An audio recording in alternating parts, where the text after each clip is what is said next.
नमस्कार दोस्तों। अतुल सुभाष का एक ऐसा केस है जिसने पूरे भारत को हिलाकर रख दिया। एक कॉन्वर्सेशन शुरू हो गया है। क्या जो हो रहा है वो सही है? क्या लॉज सही हैं? क्या जजेस अगर उनको पैसे नहीं खिलाए गए तो क्या वो ऐसे तंग करेंगे कि 2 साल में 120 डेट्स दी गई उसको, और कहां से उसको उठाकर यूपी में उसको केस अपनी जिसको बोलते हैं पेशी देने के लिए आना पड़ता था। वैसे तो हमारे पास 5 करोड़ से ज्यादा केसेस पेंडिंग है, लेकिन जब पैसे नहीं मिलते तो किस तरह से दुखी किया जाता है, एक इकोसिस्टम को एक्टिवेट किया जाता है। एक अबला नारी जो सिर्फ 3 करोड़ की पैसे मांग रही थी, उसको सपोर्ट करने के लिए कैसे पूरा इकोसिस्टम सामने आता है, ये इसके ऊपर डिटेल में बात करेंगे मंजरी जी के साथ। मंजरी जी, जय सिया राम। और दुख से बोल रहा हूं आज, नॉट इसलिए कि मैं मेल हूं और ये जो कुछ हो रहा है वो गलत है, but is the system right? जय सिया राम। दुख मुझे भी है और system is not right and above all जो लड़कियां ऐसा कर रही हैं वो ज्यादा गलत है। देखिए, हम ये नहीं कहते कि पहले जो है किसी लड़की के साथ कुछ गलत नहीं हुआ। शादी में एडजस्टमेंट में टाइम लगता है। हम लोगों को यही सिखाया गया था कि बेटा, जब चावल का पौधा एक खेत से निकाल के दूसरे खेत में लगाया जाता है, ऐसे ही लड़की एक घर से उठ करके दूसरे घर में जाती है तो जड़ जमाने में समय लगता है।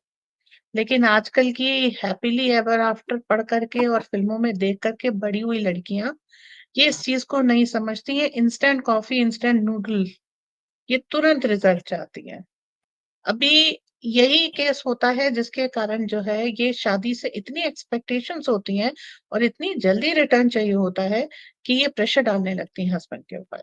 और उसके बाद हस्बैंड के पास कोई रास्ता नहीं बचता, बल्कि इन लोगों को जो है उनको मना करना पड़ता है, रोकना पड़ता है, और इससे लड़ाई झगड़े ये सारी चीजें बढ़ जाती है।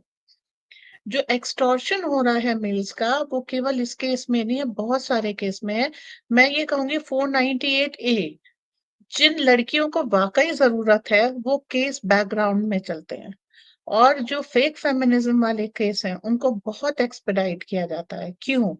डिवोर्स की अपनी एक इकोनॉमी है, वकील उससे चलते हैं, कोर्ट हाउस में अपॉइंटमेंट होता है तो जजेस की नियुक्ति उससे होती है, पेशकार वगैरह सब कमाते हैं, पुलिस में रिश्वत चलती है। तो ये पूरी एक इकोनॉमी है। प्लस एक ये हिंदू फैमिली यूनिट के अगेंस्ट ये एक डीप स्टेट का फंडा भी है। हम लोगों के यहाँ ट्रेडिशनली तलाक नहीं होते, हम लोग 7 जन्मों के रिश्ते में भरोसा करते हैं। और डिवोर्स और तलाक का कोई सिनोनिम आपको संस्कृत में नहीं मिलेगा। तो हम्म। यहाँ पर क्या है, हम एडजस्ट करके एक दूसरे के हिसाब से चलते हैं। अब अतुल सुभाष के केस में जो लड़की है, अगर आप उसको देखें तो अगर वो अपने पति के साथ रहती तो उसको क्या दुख था। थोड़े बहुत एडजस्टमेंट इश्यूज रहते हैं, उसको जो पैसे चाहिए काफी हद तक वो दे देता था, घर के काम भी करा देता था, बच्चे की देखभाल भी कर लेता था, इसकी जॉब भी उसने लगवा दी थी। तो हम्म। वो हर तरह का एक कोऑपरेटिव हस्बैंड था। तो अगर ये वहां पर थोड़ा सा अपनी एक्सपेक्टेशंस को, हाई एक्सपेक्टेशंस है, वो कम करके रहती तो जीवन भर खुश रहती। नौकर चाकर हैं आपके पास, बाकी सारी चीजें हैं। तो ज्यादा जितनी बेसिक नेसेसिटीज हैं वो आपकी शादी मीट आउट कर रही थी। अब बेसिक नेसेसिटीज से ज्यादा ज्यादा तो ज्यादा की कोई लिमिट नहीं होती। भाई को पैसे दे दिए गए, अब आप ये मानिए इसका कोई मॉनेटरी ट्रेल नहीं होगा? ऑफ कोर्स होगा। तो अब दहेज का देखिए, अब पुलिस अगर ठीक से काम करती तो दहेज का केस इसमें बन ही नहीं सकता था, क्योंकि तो रिवर्स डाउरी है ना। वो उसके भाई को पैसा दे रहा है, उसकी मामा को पैसा दे रहा है और ये सब कर रहा है। तो यहाँ पर पुलिस भी क्या करती है, उसको सबको बात करते ही पता लग जाता है कौन सच बोल रहा है, कौन झूठ बोल रहा है। लेकिन उसके बाद अगर केस खिंचता है तो इसका मतलब है कहीं खुश कर दिया गया है।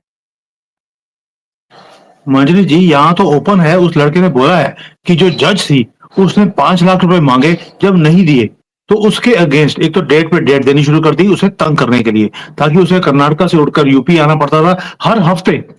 120 हेयरिंग्स 2 साल में। भाई ये केजरीवाल का केस है, सिर्फ इसलिए कि तंग करना है, तंग आकर वो पैसे देगा। और ऊपर से क्या बोला जा रहा है कि अगर तुम्हारे से वो 3 या 2 करोड़ रुपए मांगे जा रहे हैं, तुम्हारे पास है तभी मांगे जा रहे हैं। और माँ को देखिए, आप लड़की की माँ क्या बोल रही है, तू मर जाएगा तो अच्छा है, क्योंकि उसके बाद तेरे पेरेंट्स की जो प्रॉपर्टी है उसमें भी हम अपना हक रख लेंगे, यानी कि वो भी हम अपने नाम पे कर लेंगे। यहाँ इस तरह के जो पेरेंट्स हैं या इस तरह की फैमिली है, आपको नहीं लगता कि वो बिजनेस कर रहे हैं? लड़की की शादी करवाकर भी बिजनेस उन्होंने शुरू कर दिया। एंड जो मेल है, क्या उनकी लाइफ मैटर नहीं करती? अगर वीमेन्स लाइफ मैटर करती है, ब्लैक लाइफ मैटर करती हैं, ये कॉकरोचों की लाइफ मैटर करती है, व्हाट अबाउट मैन? फोर्स करती है। They are the pillar of society. अगर आज हम अपने घर में इज्जत से बैठे हैं, उसका कारण है वो इज्जत हमको हमारे पति, हमारे भाई, हमारे पिता ने प्रोवाइड की है। So we can not rule out. मैं बोल तो रही हूँ हिंदू फैमिली तोड़ने की इस तरह का लॉ क्रिश्चियन और मुस्लिम्स में लाके दिखाए, नहीं लगेगा। ये सिर्फ हिंदू फैमिली में लग रहा है। 498 ए को इतनी अननेसेसरी पावर्स दे दी गई है। देखिए, ये न्याय की स्थापना की बात हो रही है कि जो गलत है आप उसको दंड के दीजिए। जब आपको देखते ही पता लग जाता है कि यहाँ पे लड़की ग्रीडी है, तो आपको लड़की को इसका बिल्कुल मैं इस चीज की वकालत करूंगी कि लड़कियों के ऊपर फॉल्स केस दायर करने के लिए चार्जेस लगाने चाहिए, उनको वो सजा मिलनी चाहिए। जैसे एक दिल्ली की लड़की ने किसी के ऊपर रेप केस लगा दिया था, तो अब वो 3 साल के बाद वो बच्चा बरी हुआ। 3 साल तक उसकी जिंदगी जहन्नुम हो गई, कोई उस पर विश्वास करने के लिए तैयार नहीं था। ऐसे में जो फॉल्स एलिगेशन जिस लड़की ने लगाए हैं उसको वो सजा मिलनी चाहिए जो उस लड़के को मिलती अगर रेप केस साबित हो जाता। इस समय इस वेरी लड़की और गुड। इसके परिवार पे वो सजा होनी चाहिए जो तब मिलती अगर 498 ए वाकई में केस होता। सजा देना जरूरी है वरना कानून का दुरुपयोग नहीं रुकेगा। और एक ये चीज की लड़की ने आंसू बहाते हुए जा करके पुलिस स्टेशन में कदम रखा, गिरफ्तार कर लो मेरे पति को, और बिना किसी सबूत के पुलिस पहुंच गई गिरफ्तार करने, ये बहुत गलत चीज है। थोड़ी तहकीकात होनी चाहिए। इस तरह के जो भी कानून बने, चाहे सवर्ण वर्सेस दलित हो या मेल वर्सेस फीमेल हो, बिल्कुल गलत है। क्यों? क्योंकि इसके बाद इसका दुरुपयोग ज्यादा होता है। और इसमें वेल, वकील साथ देते हैं, इसमें पुलिस साथ देती है, इसमें जजेस साथ देते हैं, तो बिना मॉनेटरी इंटरेस्ट के कोई साथ नहीं देगा। सही बात है। देखिए मंजरी जी, बात सिर्फ हो कि हमारे जो करप्ट जजेस है, हम सबको मालूम है सबसे ज्यादा घटिया जजेस भारत के अंदर है, वो हाई कोर्ट हो, लोअर कोर्ट हो या सुप्रीम कोर्ट हो। भाई अब तो लोअर कोर्ट में मैंने कई बार बोला है कि न्याय के ऊपर बिंदु भी लगाना शुरू कर दिया है न्याय बिंदु ने। केजरीवाल के केस में हमने देख लिया था। बट मंजरी जी, ये जो केस होता है, केस आते ही सारा इकोसिस्टम एक्टिवेट हो जाता है, जजेस से लेकर लॉयर्स तक, नीचे पुलिस वाले, उसके नीचे भी जो लोग हैं वो सारे शुरू होते हैं। विमेन राइट्स वाले आ जाते हैं, इकोनॉमिक ऑफेंस वाले आ जाते हैं, भाई एनजीओ भी एक्टिवेट हो जाती है जैसे ही कोई हिंदू लड़के का मैटर सामने आता है। आपको नहीं लगता इसमें रिलीजन का एंगल, जैसे आपने पहले बोला, वो तो है ही है, बट ये सारे एनजीओ, फेक विटनेसेस, सामने साफ साफ दिखता है कि लड़की ये सारे काम गलत कर रही है। लैंडलॉर्ड्स हैं, पैकर्स एंड मूवर्स हैं, प्राइवेट गवर्नमेंट के जो ये फुल कबाल जो शुरू हो गया उस लड़के को दबाने के लिए, ताकि वो प्रेशर में आके कुछ ना कुछ करेगा। और अतुल को अपनी जान देनी पड़ी, अपनी जिसको बोलते हैं कि सफाई साबित करने के लिए। क्या इसके बाद कुछ लॉज में चेंजेस आएंगे? क्या उसने जो सुसाइड किया है कि इस कंट्री के लॉज चेंज किए जाएं? Will it even make a difference to the law ministry और to this whole cabal? Yes, it will make in this case, but I'm very sorry it took them so much time. सबकी इसमें कमाई होती है इसलिए सब कूद करके आते हैं। सबको मालूम है जो एनजीओ इस बात को उठाएगा उसको फॉरेन फंडिंग आएगी। जो पुलिस वाला इस केस को आगे बढ़ाएगा उसकी जेब गरम होगी, पेशकार होंगे, हर एक की कमाई है। ये सिर्फ पैसे और पावर का मामला है।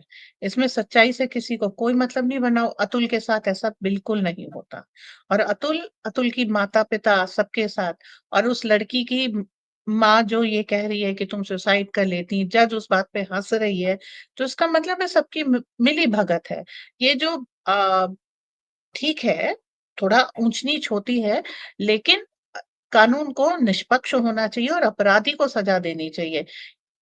अब कोई अपनी बहुओं को नहीं जलाता, और अब दहेज भी उस तरीके से नहीं माने जाते जो 70s में चल रहा था। उसके लिए कानून 2020 में बनाएंगे और उसके बाद उसको वैसे लागू करेंगे जैसे 1960 में करना चाहिए। ये एक बैकवर्ड गेमिंग बहुत गलत है। आज की सोसाइटी के हिसाब से कानून बनाने चाहिए और पुराने कानून बदले जाने चाहिए। देखिए, अगर विलिंगली कोई पिता अपनी पुत्री को कुछ दे रहा है तो उसको आप कभी नहीं रोक सकते। थोड़ा बहुत लड़के वाले ले लेते हैं, इस चीज को हम मानते हैं, लेकिन बहू को आज के सोशल मीडिया के जमाने में इस तरीके से अत्याचार कोई नहीं कर सकता, क्योंकि बहुत सारे ऐसे ही राइट्स हैं। आपके हाथ में फ़ोन है, फ़ोन से आप रिकॉर्डिंग कर सकते हैं कि मिसबिहेवियर हो रहा है। तो बाता-बाती हर घर में हो जाती है। मैं एक स्त्री हूँ, विवाहिता हूँ, तो ऐसा नहीं है कि मेरे मायके में मेरी मम्मा से कभी बहस नहीं हुई थी। तो अगर मैं इधर आ गई हूँ पति के घर में, तो सास या ननद से कभी मेरी बहस या मनमुटाव नहीं होगा। It's just normal for 2 different people to have difference of opinion, but उसके आगे फुल स्टॉप लगा होता है। We take care of each other, हम एक दूसरे का ख्याल रखते हैं जब कोई जरूरत का समय आता है। तो छोटी छोटी बातों का बतंगड़ बनाना और बात बात पे कोर्ट और वकील के चक्कर काटना, और वकील भी ज्यादातर इस तरह के केसेस में आइडिया देते हैं कि आप ये लगा दीजिए, ये मराइटल रेप का एक तो कानून पता नहीं किसके क्यों लेके आए हैं, वो भी हस्बैंड के ऊपर लग जाता है। अब ये कोई बेडरूम में जाके साबित कर नहीं सकता कि क्या हुआ था, तो ये सारी चीजें इसीलिए किया गया है, सो दैट मैरिज जो एक इंस्टीट्यूशन है, जो भारतीय हिंदू विवाह संस्था है, उसको तोड़ा जा सके। और इसमें वकीलों और न्यायाधीशों का बहुत बड़ा हाथ है। सबको मालूम होता कौन गलत है। तो इस एक तो ये जो मैरिटल रेप लॉ है, इसको लगाना है तो आप मुस्लिम्स पे लगाइए, हिंदू मैन ऐसा नहीं करते, ये मैं कह सकती हूँ। क्योंकि मैं भी जिस समाज में रहती हूँ, आस-पास में देखती हूँ कि मैं पुरुष किस तरीके के हैं और किस तरह बिहेव कर रहे हैं। तो एक ये लॉ बिल्कुल रिपील करना चाहिए। 498 ए में एकदम अरेस्ट का नहीं, थोड़ी-सी जाँच का होना चाहिए और एक वार्निंग दे कर के छोड़ना चाहिए। चीज़ों को देखिए, हमारा एक प्रोसेस जो है, तलाक में 5 साल क्यों लगते हैं? हम अंत तक कोशिश करते हैं कि दोनों एक-दूसरे के साथ एडजस्टमेंट कर लें, सामंजस्य बिठा लें। लेकिन जब इस तरीके के कानून आप बीच में ले आते हैं और लड़की को मॉनेटरी फ़ायदा है, तो वो एक फ़ॉरेन में जैसे लड़कियाँ होती हैं कि वो शादियाँ करती हैं, तलाक देती हैं और एलिमनी से जो है आराम से जीवन जीती हैं। 2-3 शादियाँ हो गई, हर शादी से 1-1 बच्चा हो गया, 3 पुरुष मिलकर के उस एक महिला को पाल रहे हैं। ये चीज़ अगर अपनी सोसाइटी में बन जाएगी इन सब कानूनों की वजह से, तो विश्वास कीजिए बदचलनी या कैरेक्टरलेसनेस और पॉलीगैमी और प्रोमिस्क्यूटी, ये सारी चीज़ें बहुत ज़्यादा बढ़ जाएँगी। इनको रोका नहीं जा सकता, क्योंकि कोई भी पुरुष फिर विवाह नहीं करना चाहेगा। और मंजू ये जी, मेरा बात एक दोस्त है, मेरा भी एक दोस्त है, उसकी जो वाइफ है उसका दिमाग खराब हो गया कुछ सालों की मैरिज के बाद, और वो बहुत ही वेल ऑफ था। उसको प्रेशराइज किया गया कि तुम अगर सारी प्रॉपर्टीज को बेचकर मुझे पैसे नहीं दोगे तो मैं तुम्हें सड़क पे ले आऊंगी, तुम्हारी पूरी फैमिली को जेल करवा दूंगी। उसका घर उसने अपने नाम पे करवा लिया, उसकी सारी प्रॉपर्टीज को बेचकर पैसे ले लिए, और उसके बाद भी उसकी जान नहीं छोड़ी जा रही है, डाइवोर्स नहीं दे रही। उसको सड़क पे ले आई, हो सब कुछ छीन लिया उससे, उसके बाद भी डिवोर्स नहीं दे रही, ये बोलकर कि अगर तुम्हें डिवोर्स दे दूंगी तुम किसी और से शादी कर लोगे। मैं ये नहीं चाहती हूँ, तुम्हें लटका के भी रखूंगी और तुमसे पैसे भी लेती रहूंगी। उसके सारे एक्सपेंसेस वो आज भी पे कर रहा है। बच्चों को कोई मतलब नहीं है, उनको अच्छी चैन की या ऐश की जिंदगी उनको अभी भी मिल रही है, and they are very happy. उनको दो दो घर मिल गए हैं। जिसको बोलते हैं कि पूरी सोसाइटी का जो ढांचा है वो चेंज हो गया। उनको लगता है कि मम्मी हमें अलग से प्यार कर रही है, पापा अलग से हमें परोस रहे हैं, तो वी आर हैविंग लड्डू दोनों हाथों में है। बच्चों को फर्क नहीं है आज की डेट में, और यही वोकिज्म है जिसको वो भारत में लेके आने की कोशिश कर रहे हैं, and it is spreading like a virus. और भाई, अगर आपको वायरस ही ठीक करना था, मुसलमान जो अपने घर में अपनी बेटी का हलाला करते हैं उनको तो पकड़ते नहीं है, और हमारे यहाँ पर आपने सारे रूल्स बना दिए। बिल्कुल सही कह रही हैं आप कि मुसलमानों के ऊपर ये कुछ भी रूल्स नहीं बनाते हैं, क्योंकि उनको प्रोटेक्ट करना है अपने वोट बैंक को, और हमारे यहाँ पर एक एक चीज को ध्वस्त करना है। अब इसका हल अल्टीमेटली होगा क्या, या होना क्या चाहिए? एंड जो सुन रहे हैं, मैं उनसे भी पूछना चाहता हूं, according to you what is the solution? Manjari ji, आप बताइए। सबसे पहले मैं ऐसे सभी पुरुषों से कहूँगी, आप सबके हाथ में फ़ोन है, प्लीज़ रिकॉर्ड। कॉल रिकॉर्ड हो सकती है, वीडियो रिकॉर्ड हो सकते हैं। आप अपनी पत्नी की इन सब चीज़ों को रिकॉर्ड कीजिए। फिर सेकंड है आपका फाइनेंशियल रिकॉर्ड। आप जिस तरीके से अपनी शादी बचाने के लिए पैसे देते जा रहे हैं, प्रॉपर्टीज़ देते जा रहे हैं, उसका रिकॉर्ड है, क्योंकि वो जो है अब नोटों की गड्डी नहीं दी जाती। अब जो भी पैसा दिया जाता है उसका डिजिटल ट्रांजैक्शन है, तो मनी ट्रेल है आपके पास। प्रॉपर्टी के पूरे ट्रांसफर के कागज होते हैं, वो सब है, लेके जाइए कोर्ट में। इस तरह की स्त्रियों के आगे झुकने की कोई जरूरत नहीं है, क्योंकि इनमें मातृत्व नहीं है। ये उस तरीके की, मतलब फेमिनिस्ट को मैं क्या कहूँ, वो स्त्रियां भी नहीं, राक्षसियां हैं बिल्कुल। और आप इंग्लिश की मूवीज देखिए, ये ज्यादातर अंग्रेजी दां लड़कियां करती हैं।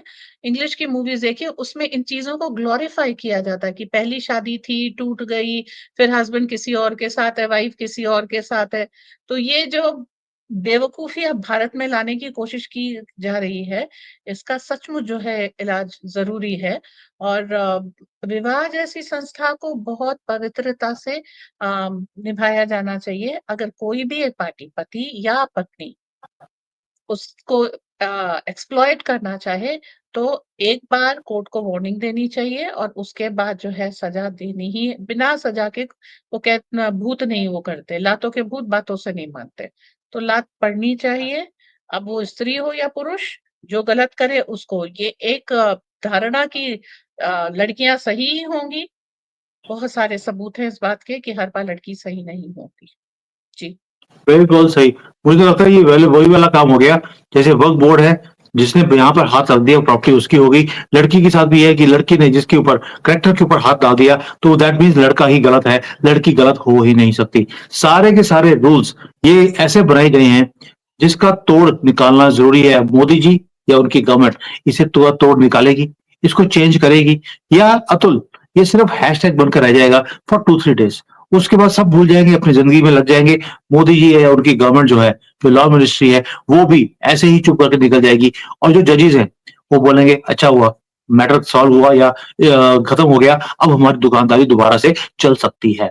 क्या वो जज जिसके ऊपर एलिगेशन लगाया गया है, उसने पैसे माँगे सारी जजमेंट्स को चेंज करने के लिए, क्या उसके ऊपर काज गिरेगी? अब ये सवाल इन लोगों के लिए छोड़ देते हैं कि will something happen for this corrupt जजेस? यस। डाइंग डिक्लेरेशन को कोर्ट बहुत ऑनर करती है, तो उस जज के ऊपर कार्यवाही 100% होगी। क्योंकि अगर अतुल को न्यायालय से न्याय मिल गया होता, तो वो ये आत्महत्या नहीं करता।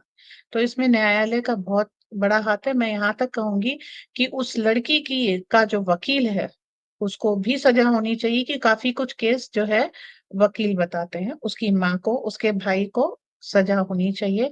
प्रॉपर्टी उनकी जब्त होनी चाहिए, ताकि उनको वो दर्द महसूस हो। जब तक सजा इतनी कड़ी नहीं होगी, तब तक अगर इनको 5,000, 2 लाख इस तरह के फाइन्स दे करके बरी कर दिया जाएगा, तो बहुत गलत बात होगी।